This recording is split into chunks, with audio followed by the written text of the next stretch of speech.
Testing 1, 2, test.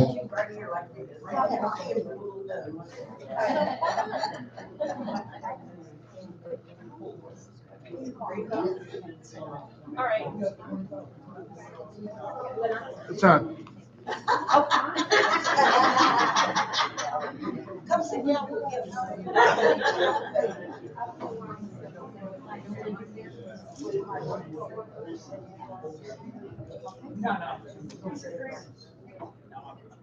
All right, good evening, everybody. It's 7 o'clock. We're going to start the town hall. Today is Thursday, March 7th. And the first one that actually has to say something tonight is Jim, our treasurer. So he wanted to sit there, Jim, and say something. Good evening, folks. John. What I'd like to talk about tonight, if it'd be okay with everybody, there's been numerous discussions on every social media site. People have been talking about it for 50 years. I'm on top of speeding. And what I'd like to talk about is to change the way that we look at the speeding, to change the way that we have penalties that are fines for the violations. And what I'd like to suggest is that we set up a grid system where we have a first offense, a second offense, a third offense. So for example, and this is just for example, first offense would be no suspension. If you're from 0 to 9 miles over, it's a $25 fine. If you're 11 miles to 1,000,000 miles over, it's, thank you. Don't get too used to that. Appreciate that. Where the worse that you're driving and the more dangerous that you're driving, the higher the fine. And then the second offense, it would be absolutely be a suspension, maybe 30 days. There would then be a fine instead of $25, maybe it's $50, or maybe it's 66 or 75. And then on a third offense, you get a 90-day suspension and a $100 fine. And 100 is the maximum we can charge. And the reason for that is, if you're on your third offense, and I had someone come in about a month ago, and I said, oh, we had these before. Oh yeah, this is my third one. I thought, are you kidding? So I guess what I was looking for is, are there people with thoughts? And if we'd like to do that, I guess I'd like to propose at the next board meeting, we actually come up with a grid system. If you're going next many miles over, this offense, this is your penalties, basically. What are everybody's thoughts? Just wondering if there's a. Name and unit number, hold it about that far from your mouth. Okay. Bruce Whetstone, Unit 4. I was just wondering if there's like a back end where you fall off the chart. So in other words, it's the first, second, and after 7 years, and it's wiped clean. Certainly we could do that, and I would say kind of what they do in the real world is after a couple or 3 years, it just falls off. And I would think that would be reasonable. Because I'm sure the code enforcement guys don't want to track something for 7 years. And quite frankly, if you had a ticket 7 years ago or a violation, nobody cares because you've been driving safely for 7 years, hopefully.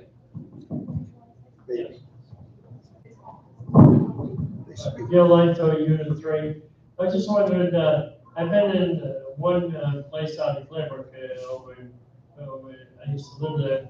And you get through the fence, your car was parked at the gate, and you found your way home by walking. You wouldn't even have your golf cart, somebody pick you up. Is that something we can think about? I don't really think we could, I mean, I like it. And trust me, of all the people on the planet, I'm probably the one that is most annoyed with speeders because all my friends are riding bicycles, people are walking. Someone's gonna get killed, and it's gonna be one of my friends, it's gonna be one of my neighbors, one of my kids, one of my grandkids. So of everyone in this park, I probably have the most conservative view on speeding. But with that said, I'd love to hear other comments if you had a question. No, this young lady first, Oh. and then now. I just had a question there. Lindsay Bose, Unit 4.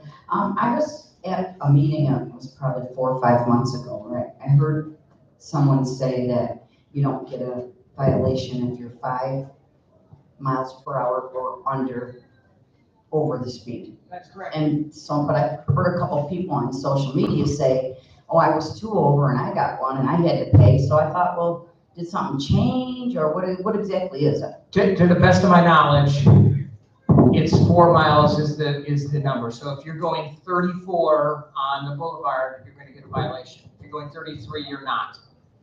If you're going on, for example, on any one of the roads that are 25, you can go to 28 and not have a problem. That's the way I understand it. If Dick comes to the meeting, we'll get a clarification, but that's the way I understood it.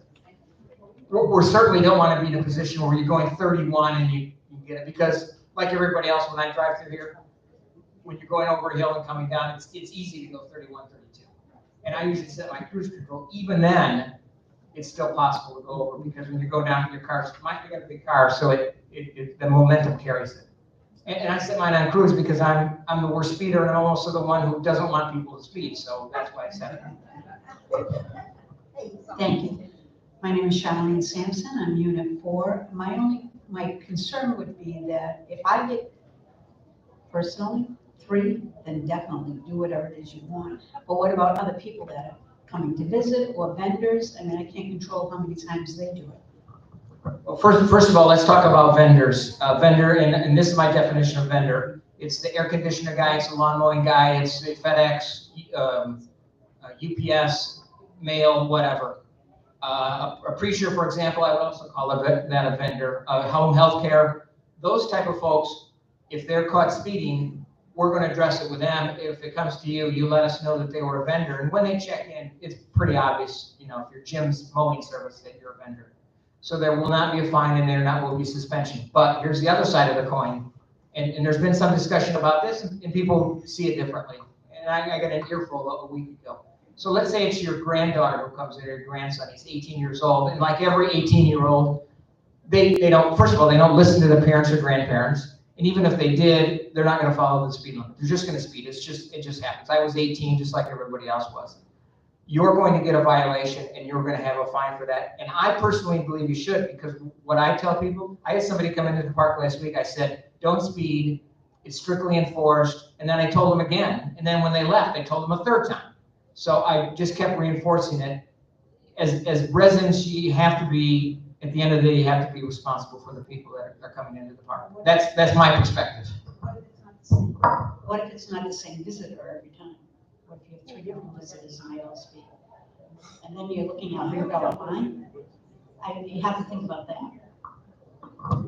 I guess I don't have a good answer. My view is if somebody's coming in to see you and you let them in through Gate Entry and you've got that information and you know they're coming, then you need to just say, hey, we're in a community that does not allow speeding. It's strictly enforced. You're next and then you. That's my personal opinion. And again, I'm looking for everyone's viewpoint. This is just Jim's perspective. Jim, I got Terry. Go ahead, Terry. I just have an answer to her question. Oh, thank you. The answer to your question is, let them know ahead of time before they come. Let them know, say, make sure you do the speed limit.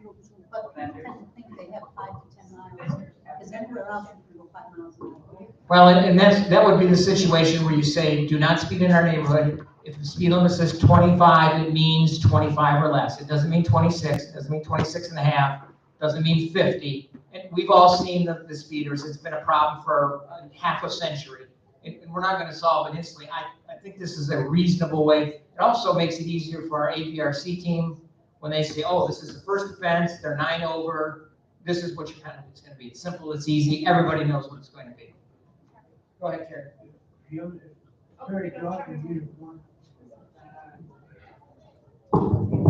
Let's try this. Terry Johnson, Unit 1. Jim, I got a lot of hard work with taking our amenities away. We pay for them monthly. How can you take them away? Well, They're not yours to take. I'm suggesting that for the first offense, we don't take them away. I just know all offenses, amenities are not yours to take. I guess I would disagree, and I'd be interested to hear other comments. And the reason I disagree is because it's one of those things that it gives you a deterrent to not speed. It gives you a reason to tell your grandkid, stop speeding because I don't want you to take my amenities away because I want to come play bingo on Friday. Or I want to go to the pool on, every morning. The way I understand that, if you are paying for something up here, then you can still come even though your amenities have been taken away. I can understand that, and I'd love to hear other comments. Any thoughts, folks?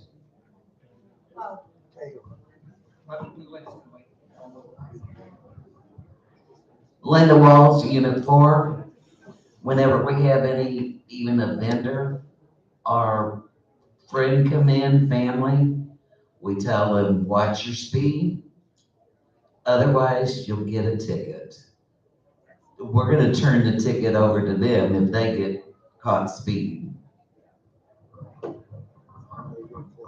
Ken Walls, Unit 4. You know, when you come in that gate, there's a sign there, and there's signs throughout the park that says strictly enforced. And we've had trouble with speeding. I think 2 mile an hour over, when you go 3 mile an hour over, down. And on the side roads, 25. I think I give them 1 mile an hour. And until we get this under control, somebody's going to get run over. These streets are narrow. Behind you got a question behind you. Jared Kraft, Unit 1. I agree with Terry. I think we're not children and there are amenities and something needs to be done, but we're being treated like children when we can't come to the clubhouse if we get a ticket. We can't do this, we can't do that. We have to come up with a different solution. We are paying our HOA fees and they should be taken away. That's my opinion. Jim? Go ahead. There's a couple things on YouTube here. Brenda McMahon says we can tell the people not to speed, and also do not take privileges away from charging more money each time we find the raise on them. So I've been here since 2012, and this was always an issue. Vince Peasley, Unit 3.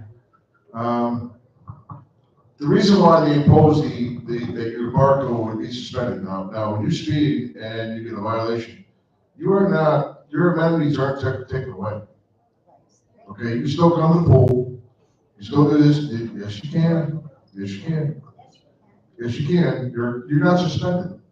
Your barcode is suspended. That's the only thing that can suspend is your barcode.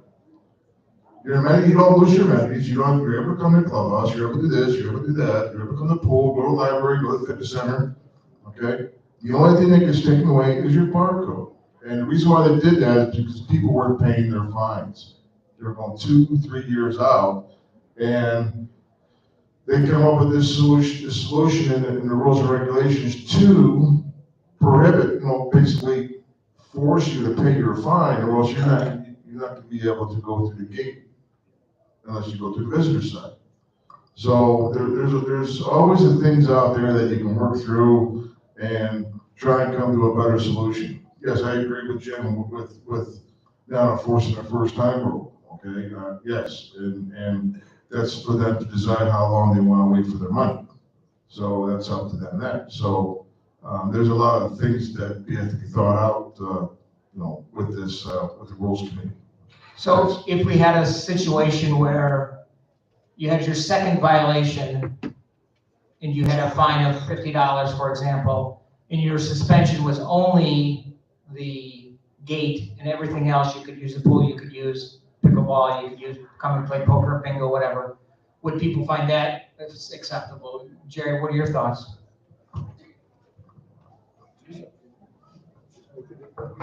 I think that is acceptable.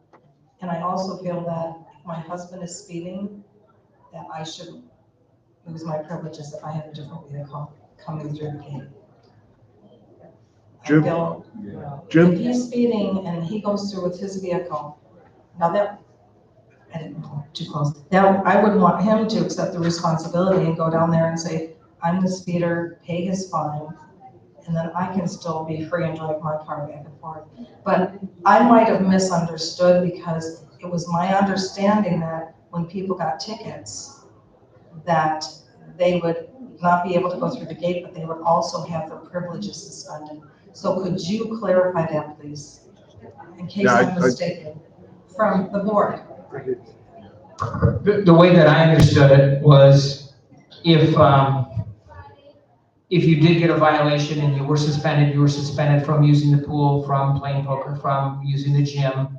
And I guess what I'd like to recommend, because we've already gone 16 minutes and most people want to try to keep this to an hour.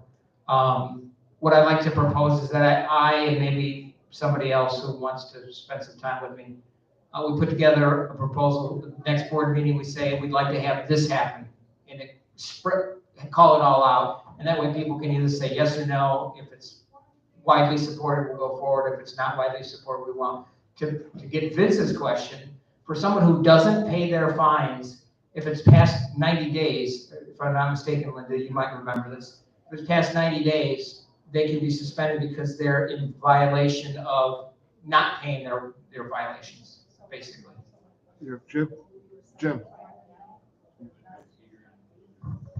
The way I understood with the speeding's all basically all along with violations.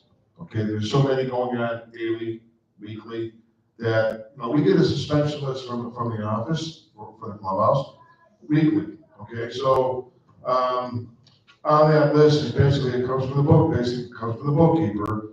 And, if you don't pay your HOA fees, if you don't pay this, but those other violations that are noted, you got mold on your house and stuff like that, the VRCs already went through that motion to give you a violation. That's one thing, but the speeding, I'm almost 99.9% sure that does not count as far as losing your privileges at the clubhouse. No, I wouldn't propose it, because their names are on a list, we have it at the podium, okay? And, I know the guard shack would know immediately, because it goes to the barcode reader. I don't have a barcode reader up here. Okay, so I have a piece of paper that's, might be a month out, or a week, 2 weeks. If your name is on it, your name is on it for a reason, not because you're speeding. Okay. Question back. Thomas Ryman, Unit 2. One of the biggest problems, and why we're still having this problem, is in our rules and regulations under restrictions and violations. When it's a speeding violation, it's listed for the ABRC that the code enforcement is the one that determines the fine. That has never been really clarified to the membership, and I think that's what needs to happen. We need to get a clear definition of what happens with speeding, what happens with other violations. In that vein, then, I think what I'd like to do is ask everyone if you'd be okay with me putting a proposal together, so with the next meeting, we say, this is what we'd like to do, and then get everybody's, and then hopefully we have more people to do that. Does everybody think that's a reasonable solution? Jim? Yes, sir. Did you say one of the options might be just the gate? Absolutely, I think that's a good option for a couple reasons. One, as you said, you paid for the amenity to come use the pool. Two, let's say your grandkids come, well, if my grandkids came from 6 states away and they can't use the pool, we're gonna have a problem.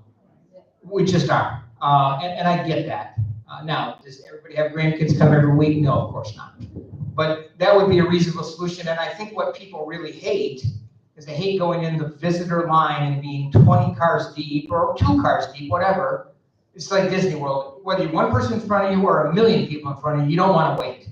So I think there's a lot of value in taking away the barcode privilege, but allowing all the other privileges to I be would there. agree with that. Okay, well, let me put something together, and again, I've already gone 20 minutes in, much further than I wanted. But, if that's okay, I'd like to do that. Anybody oppose that? Okay, great. Thank you. Linda, did you wanna speak?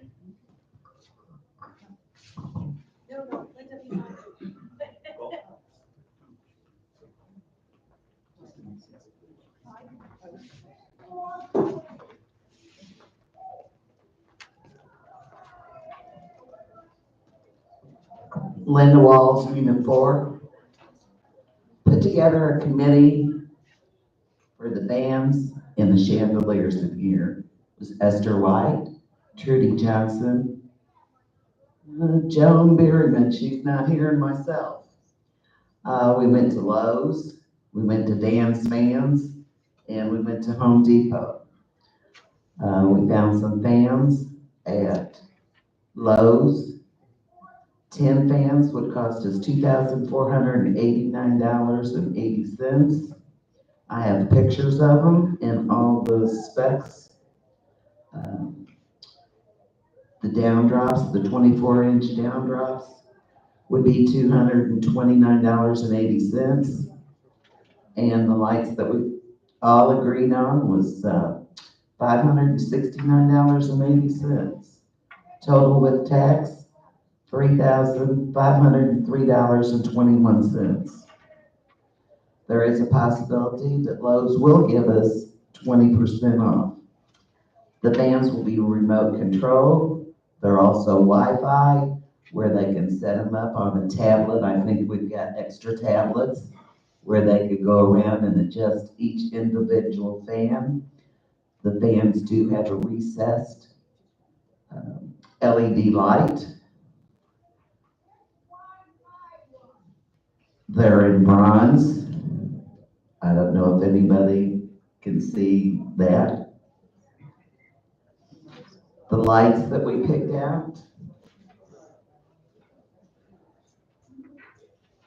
that's one picture of them. They're also in the bronze to match the fans.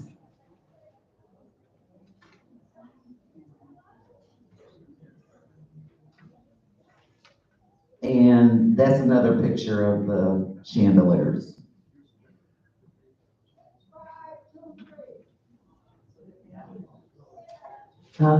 Well, they can adjust the chain to whatever length that they want them. And they're dimmable. So hopefully. 52 inch. They have a 30-year warranty.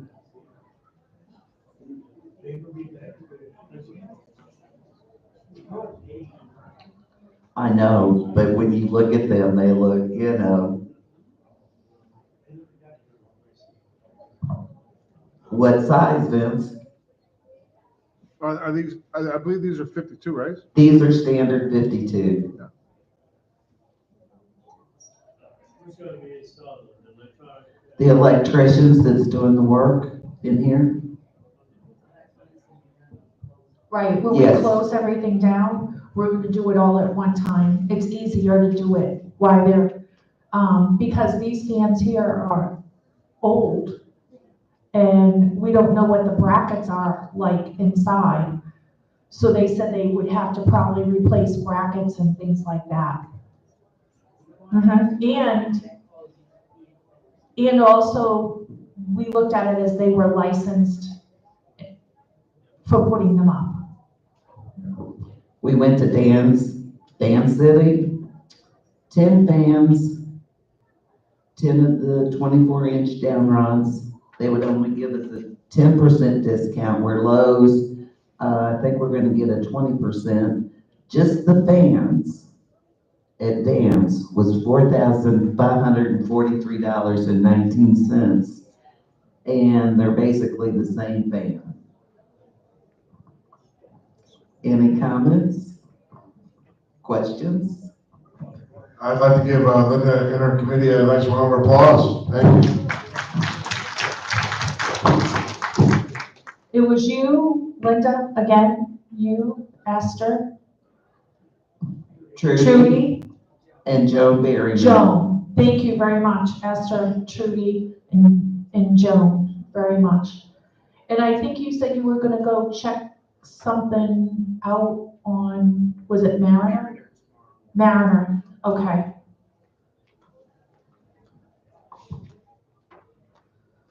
So, if you wanna come on up.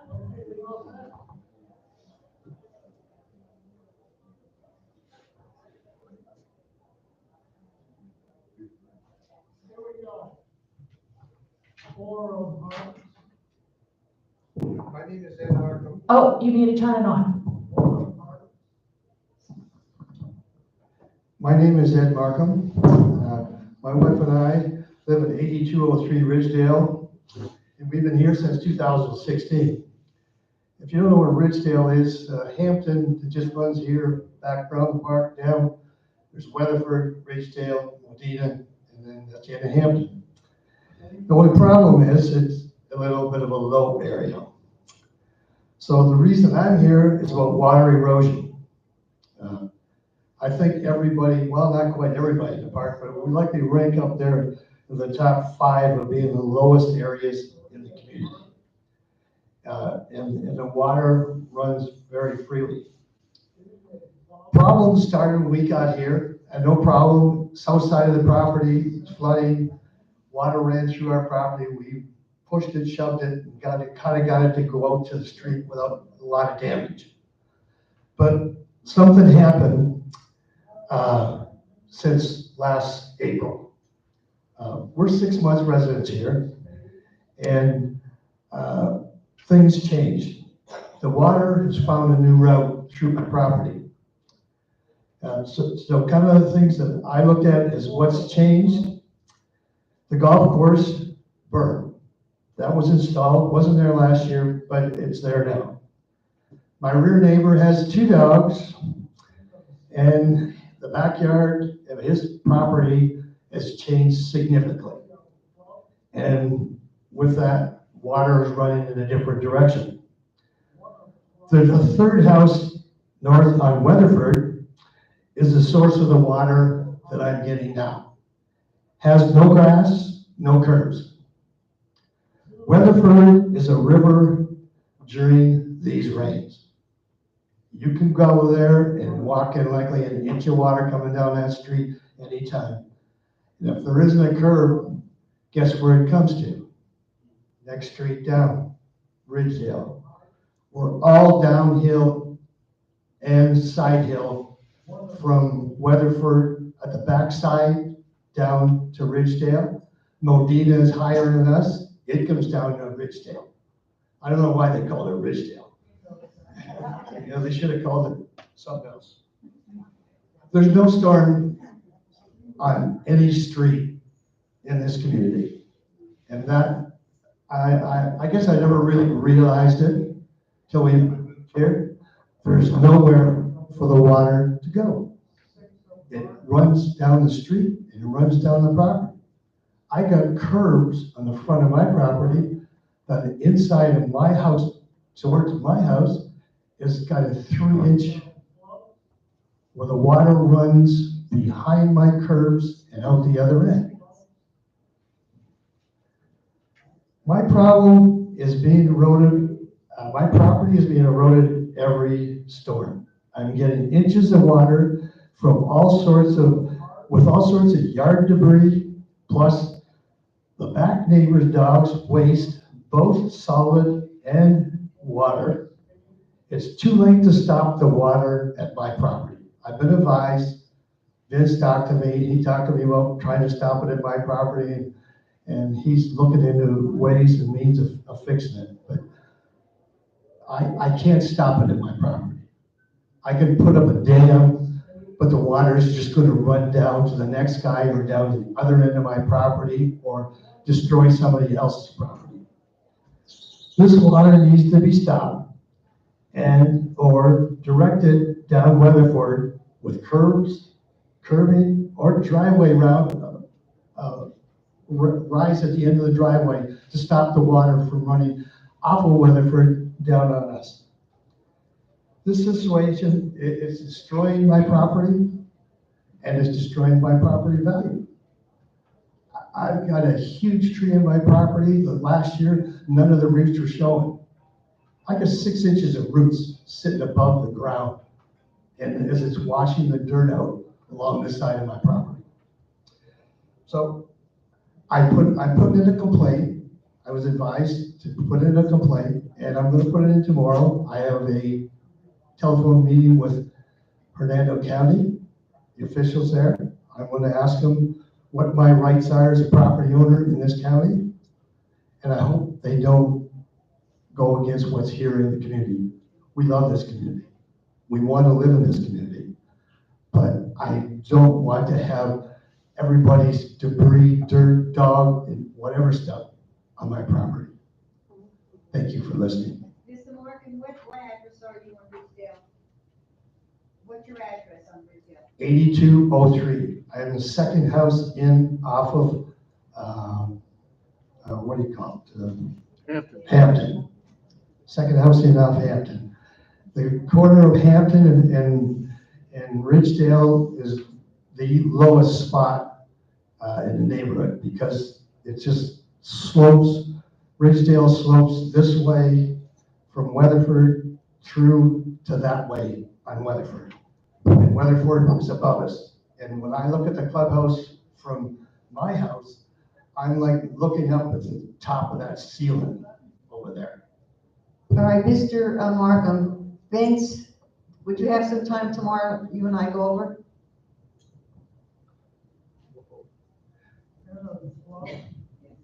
Yes? Yeah. What time? Okay, just, Mr. Markham, we're gonna come over tomorrow. Okay. Okay, we're gonna check this out. I'll be there. Okay, Vince and I'll be out. Thank you for your time.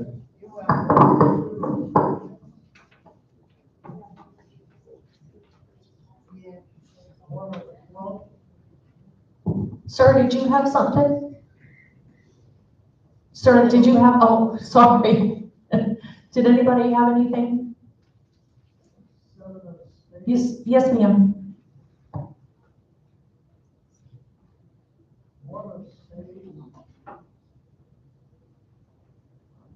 Lindy Vos, Unit 4. Regarding Fleetway, I'm inquiring for my neighbor, I mean, a friend at times. It looks like the property may be up for auction, but we were just wondering if there was gonna be some placement of the resident by Brookridge, or? No, we have nothing to do with that. Oh. Right, Oh, okay, because, okay. right, we have nothing to do with that. That's if her personal. Oh, okay. So, do we know anything that will be happening? And so I guess at one time they were talking about having it demolished or something, and I don't know if that's still a consideration or if it goes up for auction. I guess it would depend on who's gonna. In the meantime, we are reaching out, we have reached out also to, a company that does mobile homes because they demolished them also, to give us some prices. Would that be like if it doesn't, If it doesn't sell, right, yes. Thank you. Yep.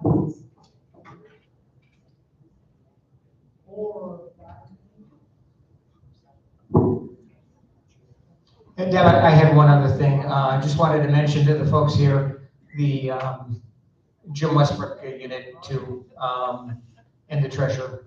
The rules and regulations were updated recently. They're still being worked on. There's been some changes that were approved back in, I believe, October, November that came from the Rules and Regulations Committee. We hope to have those in the next week or so that when you go to the website and you look under Rules and Regulations, you'll see an updated version of it. So stand by for that. And while I've got the microphone, one of the questions that's going to come up, where do we stand on the audit? We did speak with the auditor who's doing it. They're about a third of the way through. They expect to have something in early April. So we're probably a couple weeks away. Yeah. So we're actively following on that. Mhm. Yes. I see a hand up. You can come right on up to the podium. I just have a question about that lady. Jerry Craft, Unit 1, I'm sorry. I just have to say that Brookridge has helped a lot of people in here. And I just have to ask, has anybody reached out to try to help her? Because I do wonder, I don't know her situation, but I just wonder if she has someplace to go. And have we tried to get anybody involved that can help her? She does have a power of attorney. Okay. And we have been over there in the summer, and she, with law enforcement, and has refused all assistance, and has actively refused assistance. So, but she does have a power of attorney who is responsible.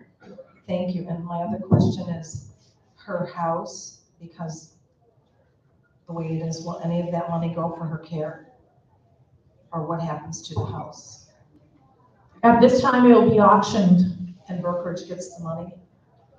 Whatever is owed on her, if there's anything owed to Brookridge to pay off. And then What is owed? the different, let's say she owes Brookridge 10,000 and the house is auctioned off for 50.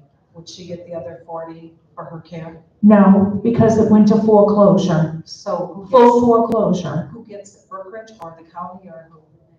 It would be the bank. It would be, right. Okay, thank you. Yeah. And as far as you're helping her, Jerry, just so you know, I believe there were some folks that tried to help her. There was a broken glass incident where she came after people with glass, and then there was a hammer incident. I'm not sure that anyone who would want to try and help her, I couldn't even remotely guarantee that you'd have a safe encounter with her. I believe there's a danger to the community. I think the police do as well. Yes. The sheriff's department has been there. When the sheriffs go there, they go there in peers. They don't go by themselves. My guess too is, in your example, it's probably going to get auctioned off, let's just say for 20,000. She probably has more than 20,000 into it. All the legal fees, we will probably end up losing money on getting rid of her rather than being in a for-profit situation. It'll probably be a for-loss situation. No, it's a very reasonable question. I don't think there's any way that house can be rehabbed. So for a rehabber to buy it and fix it with so many other choices, I gotta believe that would be the last house on the planet they would want to touch. Right. And it was red tag. That house is actually red tag still. She removed the red tag, but it is considered uninhabitable by the county. Yeah. Right. Yes, I totally agree.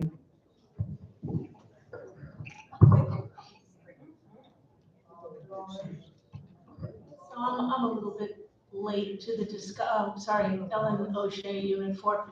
I'm a little late to the discussion, but I've lived here for about 4 years and I know the house, I live close to it. And I have my background is in mental health, right? So when you say she has a power of attorney, are you saying she has a guardian?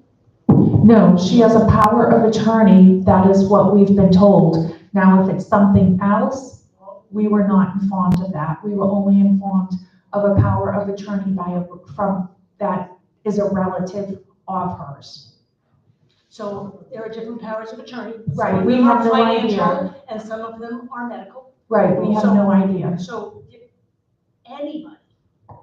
anybody who's involved in this discussion, you don't have to be a professional, any neighbor, anybody, knows that this woman is mentally ill, okay? and knows that this woman can't make the decision. So when we say this woman gives people a hard time, this woman refuses to do such and such, we have to understand that this woman has no control over those decisions she's making. We can't say it in a way that sounds like she's being blamed for those decisions she's making. She needs somebody to make those decisions, and federal law and state law, I don't know, I'm new to Florida 4 years, but I'm sure it's federal law, ADA law, that says that when somebody is that disabled, they need to have a guardian. A public guardian, doesn't, if the relatives are not doing it, then it needs to be a public guardian who is making the decisions for her so that the community is not saying, she did this and we're afraid of her and we need to, kick her out of the house.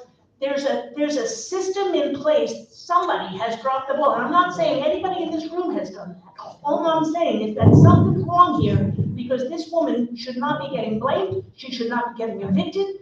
We need to look at the monetary stuff, and I can't tell you what it would be like if I was living next door to her, but we need to look at the big picture here. Right, well, I can tell you this, that, the judge in this case didn't know, about her, Okay, was totally aware of it, and it still went through the court systems.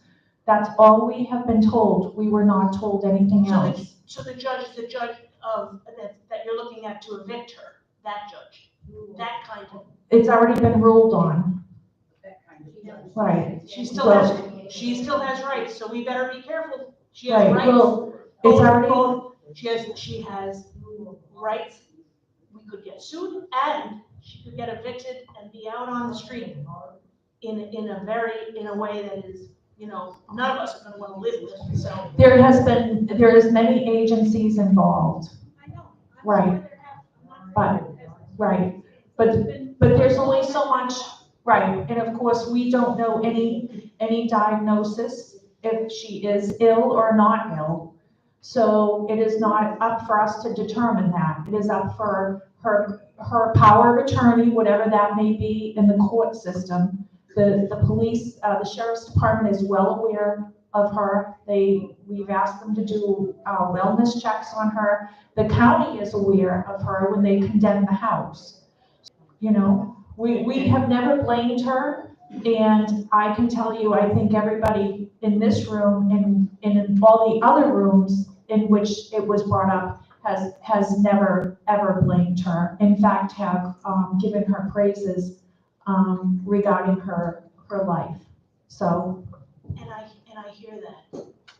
The only thing is when you say things like, people are afraid to go there, she does this, she does that, there's a subtle blame. She is dangerous. She is dangerous. But what I'm saying is that it's not her fault that she's dangerous. We have never blamed her. Well, Right, and I don't think anybody in here has. it's just. It is, I think it's a well understood thing. And another thing to be aware of, if we didn't do this foreclosure, the state tax people, or the tax people would, because she's behind on her taxes, a significant amount. So either way, and about whether she's dangerous or whatever, I would define her as dangerous, whether it's her fault or not, and we have to be concerned about the residents' safety. I mean, quite frankly, I wouldn't go talk to her, I just wouldn't. And I wouldn't recommend anyone do that because the risk is not worth the reward, plain and simple. You're right, there's a governmental agency that should be handling that. Who that is, I have no idea. How do we get them involved? I also have no idea. It's not our area of expertise. Is there anybody else? Yes, Sandy. Oh, Sandy, you know the rule.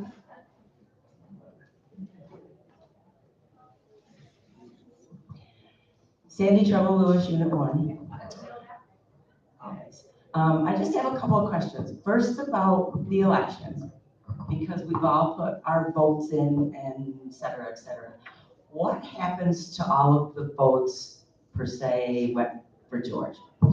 They will be not counted in the Okay. in the count. Is that fair to the people? Shouldn't there have been another person put in? or a new ballot sent out? We didn't have the time to do all of that What do you mean you didn't have the time? because we had, these people have already voted. So for us to send out a new ballot With new With- people on it? but then we would have to redo everything and that would cost thousands of dollars. Well, Yeah, we Jim? did it last year when somebody made a typo, so. And it cost us Right. $4,000. And I understand. Sandy, here's the thing. He resigned like late February, early March, I know. well into the process. Just like if I was running for a position and God forbid I died on March 10th, Let's not go there. what would we have done? You can't, the only thing that we can do is not count his votes, and the other 6 that are running, whoever's first should be first, whoever's second should be second, not counting George's vote. Yeah, see, I don't like that very much. Also, you have to remember that we're mailing out ballots. We're still getting ballots back in the mail that are returned to sender. So it's a long process. You need about 8 weeks to do the ballot process. It's not a quick, I can just mail it out today, and then the cost on top of it And then, is significant. And it was last year as well when we had that incident Well, last I year. know that. I was- and I definitely don't want to put Miss Patrona on anything here, but, Patrona, I think you know too, Print Check just can't print something like that for us. It takes a while. We have to get in line. We have to get in line because of the amount of paper Paper, that is printed. Right. It doesn't take that long in print check. I went a week ago and ordered 2,000 tickets and they have them ready. So if you've been with them and had things printed alike, like they were last year, just different people's names, it don't take that long to print them. They already have your account set up. It does because of all of the envelopes and the stuffing and the putting together.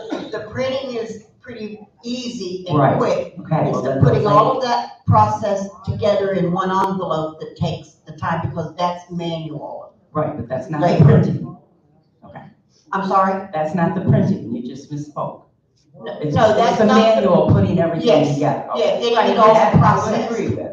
Right. We could all probably pitch in and help if you needed help doing it. The other thing is to reopen up who can run, that's a time-consuming process. You have to allow a window of time there. You have to allow a window of time for the election committee to say, yes, this person is qualified and eligible to run. That's not something you do in a day.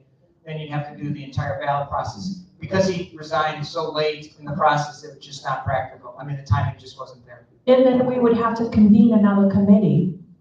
We'd have to advertise, we would have to Correct. select another committee. But what's best for the community is best Right. for the community. Your vote should count, you know? I wanted my vote to count, you know? So now all of my people I voted for won't be counted.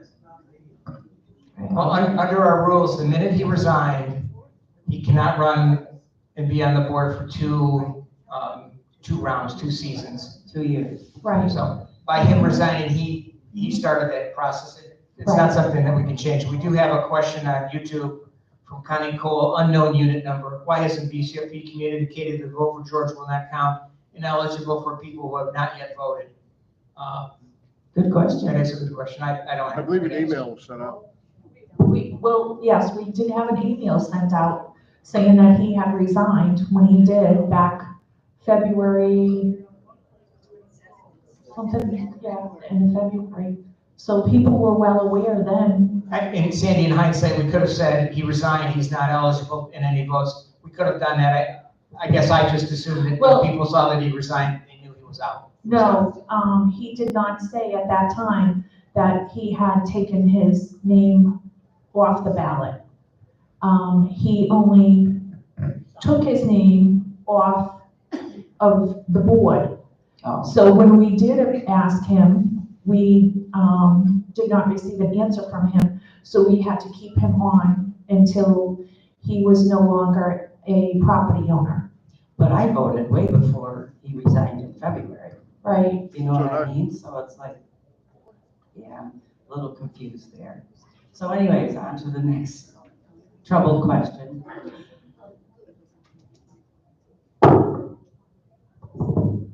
Did you want to hear me? Yes. Okay, then I'll talk. I have a problem with the clubs in here. I do the Monday night show, there's a Thursday night show, there's a dance, there's whatever. I've only been here 3 years, and I bet you I know 60 couples that have moved in here since I have, that have been trying to get season tickets to the shows, to the dances, to the everything. And a lot of the reasoning they're being given is they're season ticket holders from outside. Now, these are Brookridge activities, Brookridge events. I even had people at the dances come up and say, well, I don't live here, but Brookridge has the best music, so we're coming here. And then I have a friend that lives down the road, they can't get tickets. What can be done about that, or can anything be done? Have you taken this directly to the individual clubs? I certainly have. And what was their response? The outsiders are, what do they call it? What do you call it? Oh, sorry. The outsiders are grandfathered, I knew there was a word, grandfathered in. Now, I understand years and years ago, they needed the outsiders in order to keep the entertainment and everything going. That's not the case now. You have a lot of people in here that want tickets to the monthly events that can't get them. And I don't know what can be done. They ask me, and it's like, I don't know. Well, you spoke of Thursday. Have you spoke with Dick? Yes.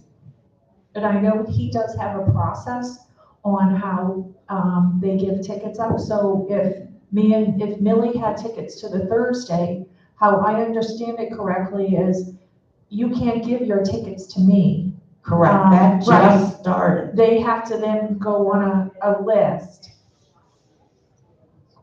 Well, somebody But the next overruled person that on the because, list. yeah.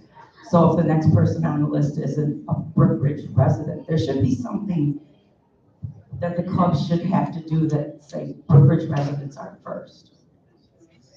I mean, if you lose 50 outsiders and you gain 90 insiders, isn't that the way it should be done? Am I wrong? No, you're not. It's too what? Outsiders, just insiders. Well, and he does do that. He does charge the outsiders more, but maybe it should be more. And maybe the dance committee should charge more. If you're an outsider and you're taking my privilege away from me because I can't get into the dance, I can't get into the show because there's no room for me. No. I know Thursdays are sold out. But how many of them Thursdays are sold out with outsiders and would still be sold out if the insiders had those seats? That's something you gotta look at. Right. So a quarter of the sold out tickets for Thursday night are outsiders. And so a quarter or 600 is what, 200? 150, thank you, mathematician, 150. So if there was 150 insiders that wanted those 1/3 outsider seats, they can't wait, they can't get them. And I understand that they've been coming for years and years, and I thank them for keeping the entertainment going. But if you keep letting the outsiders come in, the insiders don't get a chance to even find out if they like the shows or find out if they can go. I mean,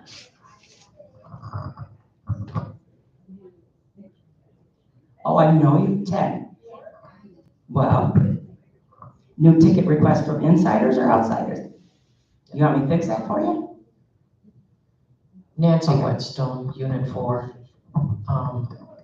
I'm hearing what Sandy's saying, so just a quick 2 questions. One, does the board govern the clubs? Do the clubs have to get permission from the board to exist?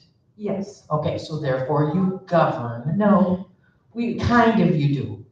If they can't if they can't be a club unless you approve them, that's a layer of governance. You know, we can fight the words if we want to.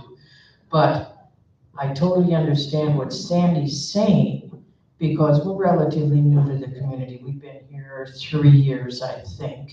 And I would like to get tickets like to the dances, Saturday night dances. Can't, sold out, right?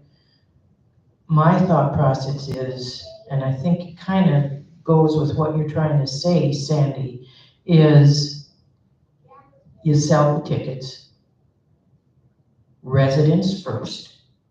And if they're grandfathered in, too bad, so sad, cut the umbilical cord and start fresh, because the community is much larger. Have some kind of rule and regulation or something that governs it, because you're governing them anyway. Residents first. If there are tickets left, then you're on a list as a non-resident or a non-owner, and then they will roll to the top. And I think that's the most fair way to govern it.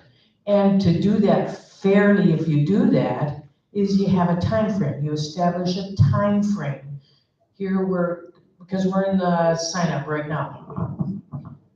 First 30 days or whatever it is, as a resident, you got 30 days to buy your tickets. After 30 days, 45 days, whatever the right number is, then it's going to be opened to non-residents. Right. Because you can't just say blanket residents, because you may not sell the tickets, but that's my thought process on what Sandy's saying. Who have you spoken with, Sandy? About the dances, Patty Cummins, about the Thursday night show is Dick, and I'm the Monday night show, so. I mean, I realize that the Thursday night show has gotten big, you know, really big. And I won't comment on that right now. So they're actually approaching the maximum number of people in this building, so it's getting to where they can't add any more. Okay, so if 1/3 of those people in here are outsiders, that means 1/3 of the people that are residents can't come in. Well, why don't we do this to save time? Why don't we get yourself, Dick, all the big players and get everybody into a meeting, let's talk about it. I think Actually, that's why I asked her. Oh, She had met with Patty Sorry, Ms. Cummings and Dick, so that I can call her and ask her when she can meet with them. Well, you know me, I'm always here. You're always here. Okay. Okay. Thank you. Linda Walls, Unit 4. Sandy, you need to get a hold of our president of the social dance, Rob White. Who is it? Rob White, Esther's husband. Oh, okay. Okay? I don't know him, I only know Patty's just our ticket master. Say it like that, I'm just. I know. I was your ticket master before you. Bill Hall, Unit 4. I guess I'm confused. It's a gated community, so if I pull up to the gate and say, hey, I've got tickets to the show, I just come on in? And so I can Friday night bingo, I can just be any old drunk, I'm going to bingo, come on in? Why do we have a gated community for? There's no way they register for bingo. There's no way. Line be forever.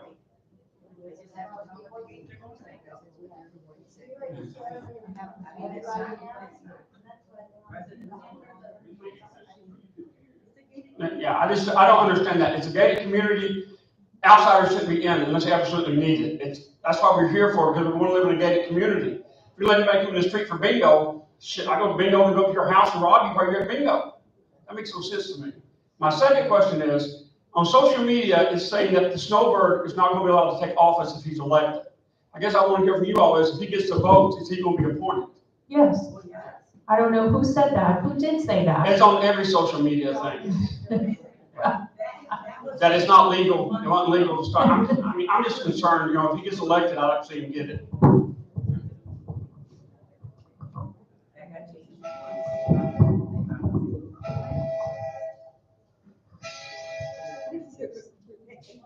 I'll call you back. Jared Kraft, Unit 1. This is for Debbie. There's been a lot of talk about that party and people being disappointed. Well, I don't want to start anything, but are you going to do anything down the road for the whole community where everybody can be included? And this is not, I'm not being nasty. You haven't spoke about people's opinions. I know you were sick, so you were at the last town hall. So I'd like to hear from you if you intend on doing anything differently. Well, would you like to be part of the next committee for that organization? I just gotta say, to me, that's the other thing. I don't wanna hear if you were on the committee, things would have been different. I could volunteer for things, but I don't wanna be in the committee. But Well, we have planned on October, the Oktoberfest for something else. Okay, being a snowbird, a lot of the snowbirds aren't here. So I was wondering if you would consider maybe January or so to maybe try to let's do something to include everybody. And I would be willing to volunteer, but not on a committee. I'm not interested. I'm not here all the time. Volunteering. A lot of people volunteer behind the scenes to help out and are not on the committees. But my main question was, are we gonna do something? Because you haven't discussed it. So I wanted to know. We have brought that up to the committee and we have asked them if they would consider doing something else. And they have outwardly said they would. And I have encouraged them to do so. Okay, so can we do it when the snowbirds will be here too and everybody will be together? We will definitely try. We would have to see if the people that were on this committee here for this party want to carry over and bring their skills and their gifts that they learned from this onto another committee. If not, we would have to then set out another committee. Thank you. Appreciate it. Yep, thanks. And Jerry, to add to that, behind you, kind of trying to hide. I think it would be a great idea to do something in December, January, and certainly I would be supportive of that. I think pretty much everybody would. The biggest problem I have, and I've talked about it with many people, is people would like to do an outside event, which is great. The problem is you plan the outside event, then you have a giant rainstorm, a hailstorm, the weather's horrible. You can't control the outside.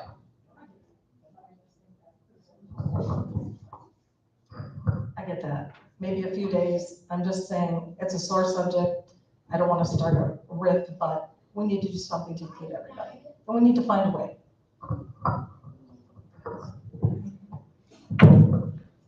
And I agree. I don't have, but when you form a committee, you have to, you do allow them to do things, and there was a capacity level in here that we could accommodate. But it was brought up at that time to do also something else, right? And that has always been brought up with all of the committee.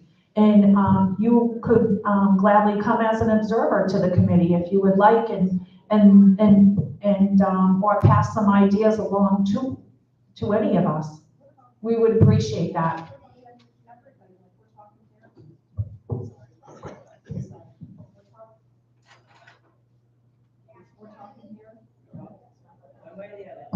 Okay, we're talking here, and I think this is great, and I appreciate these. And maybe, like, instead of this committee, first, maybe a town hall meeting where people give their points of view for, like, the next get-together. We did. Before we formed the committee, we had asked for some ideas. Was it when the snowbirds were gone? Because I don't recall that, honestly. But all I'm saying is, when we go forward, how about if we make it a little bit open to everybody so we can get more ideas? That's all. I think it would be great. We had recruited at several meetings for people to come up, and we had people that had passed along ideas to the committee themselves. So they went with ideas, they looked at what they could have, and also we have to also look at the money that we have. That plays a part in it too. So we were looking at doing something when everybody would be here. But like Jim said, we plan something when we think it's good weather, guess what? We're gonna have a storm. I get that. Yeah. I get that, but 350 is a small number when we have a big community. So instead of hashing it out, all I'm saying is, can we count on you to put something together in the future, and let's go forward and include everybody? That's my only thought. Yes, and that's what we have talked about behind the scenes. Okay. So I think we're on the same page on Yeah, and that. hopefully, let's find out from everybody, I think December, January is great because the snowbirds will be here. And let's just try to do it for everybody. Thank you. We're on the same page. Okay, perfect. Yep. Is there anybody else? Did you say something, Jim? No? Oh.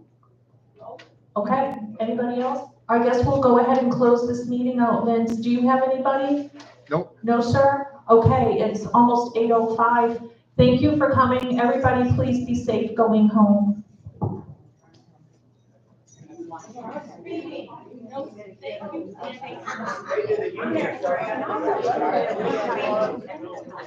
I'll ask Patrona to block that Wednesday, whatever day it is.